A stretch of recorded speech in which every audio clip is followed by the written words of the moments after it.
What's going on with OpenAI and Sam Altman? Even though the board of directors almost brought the firm to its knees last month by dismissing the CEO, OpenAI maintains that the board still has last say over all matters.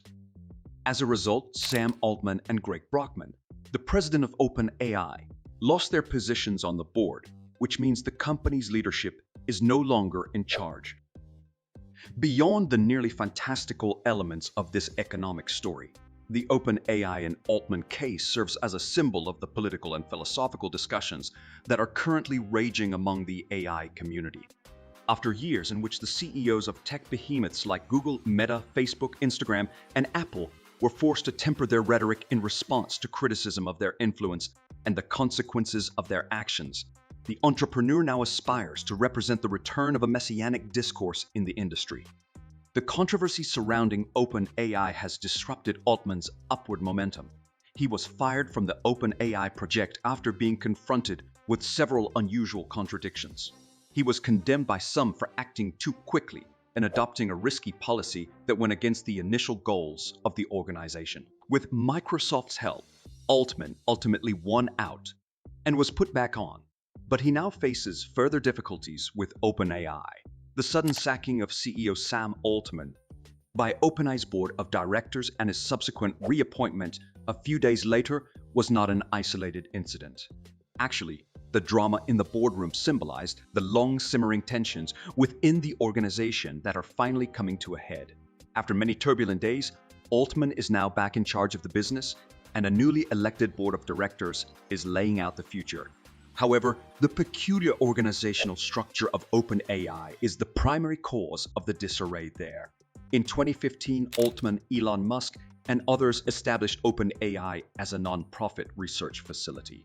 It was akin to an anti-big tech firm, putting values ahead of financial gain.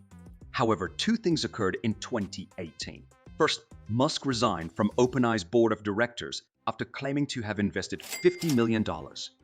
Thus depriving the then-un startup of more funding from the influential entrepreneur. Second, the executives of OpenAI became more and more conscious of the fact that creating and maintaining sophisticated AI models required a massive amount of costly computer power. A year after Musk departed, OpenAI established a profit division. In technical terms, it is what is referred to as a capped profit entity, meaning that the potential returns for investors are limited. Any money that is left over is put back into the business. However, the nonprofit's board and mission continued to govern the business, dividing OpenAI into two rival tribes: those who adhered to the Silicon Valley tradition of using investor funds to launch consumer products onto the market as quickly as possible in the hopes of cornering a market and setting the standard for the industry, and those who followed the serve humanity and not shareholders credo. The 38-year-old techno-optimist Altman attempted to strike a balance between the two strategies after leading the esteemed startup accelerator Y Combinator by releasing new open AI tools gradually, first to smaller groups, then bigger ones, in order to test and improve the tools before making them available to the general public. He managed to find somewhat moderate ground. Microsoft, OpenAI's most notable investor, significantly boosted its financial investment after the startup launched ChatGPT last year, igniting a seismic shift in the tech industry. It increased its $13 billion commitment to OpenAI. OpenAI's board of directors continued to make all of the decisions, while Microsoft served as its financial engine. Even with its substantial investment, Microsoft was not represented on the board of OpenAI.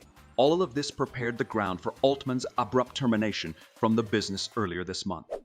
Beyond stating in general terms that it felt Altman had not been consistently candid in his communications with the board itself has still not provided an explanation for why it fired Altman, and the board has the unrestricted authority to remove the CEO whenever it deems fit according to the company's organizational structure. Prior to his dismissal, Altman had disagreements with board members on the hurried commercialization of OpenAI products, according to sources with knowledge of the discussions.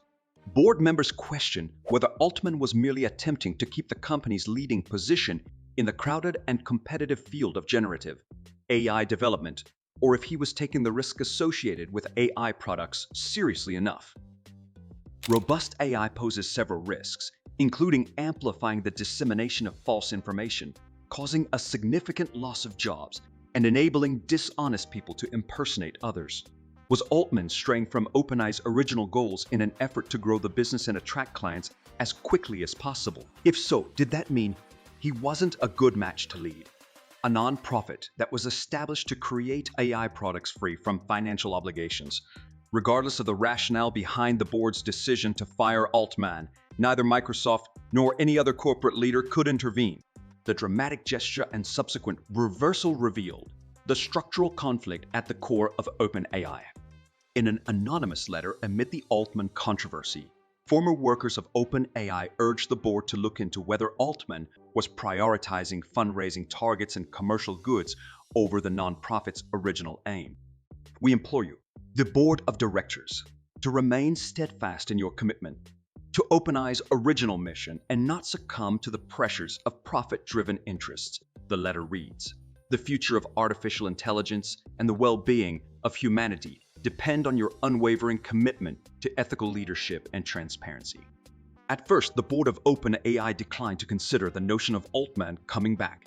However, something unavoidable transpired. 702 of the company's 770 employees pledged to leave unless Altman was brought back. Additionally, the staff requested that a new board be put together. It was, and shortly after that, Altman was appointed CEO again. The CEO of the question and answer website Quora, Adam D'Angelo, is the only former board member remaining on the new, temporary board. He had cast his vote to remove Altman. A few others, recognizable to Silicon Valley board members, have been seated next to him. Among them are former Treasury Secretary Larry Summers and longtime Silicon Valley CEO Bret Taylor, who previously chaired the Twitter board. Currently, OpenAI's charter states that the organization is dedicated to the advancement of artificial general intelligence, or a GI, or a superintelligence version of AI that can exceed humans and won't harm humanity or unduly concentrate power. However, enormous scale and power concentration are nearly always necessary for success in Silicon Valley. This is what made Microsoft, the largest backer of OpenAI, one of the most valuable corporations in the world. It is difficult to envision Microsoft investing $13 billion in a business if it didn't think it would eventually get a firm footing in the industry. As per the existing mission of the board, the primary objective of building AI systems should be to serve humanity as a whole, without any consideration for making a profit for external investors. However, the OpenAI for-profit company will keep hiring wealthy enthusiasts hoping to cash in on the AI boom, with no obvious means of coexistence. The two groups are working toward opposing goals. It is anticipated that the new board will expand and add a Microsoft representative. Examining OpenAI's organization closely is one of the board's responsibilities. Is there too much friction in the hybrid model? One of the initial founders of OpenAI, Sam Altman, provided investment for the business in 2015, along with a number of other backers, including Elon Musk and Peter Thiel. Altman was a partner at Y Combinator, a startup incubator, at the time. Later on, he would rise to the position of organization president. 2019 saw Altman leave his position at Y Combinator and become the CEO of OpenAI. A few years later, in 2022, OpenAI will introduce its ChatGPT chatbot. Within a few months, ChatGPT would break all previous records for the fastest growing app. Mr. Altman's departure follows a deliberative review process by the board, which concluded that he was not consistently candid in his communications with the board, hindering its ability to exercise its responsibilities. The Post added, "The board no longer believes he can lead OpenAI in the future." Following the board's announcement, rumors and conjecture soon proliferated on social media as observers, journalists, and leaders in the tech sector attempted to make sense of the situation.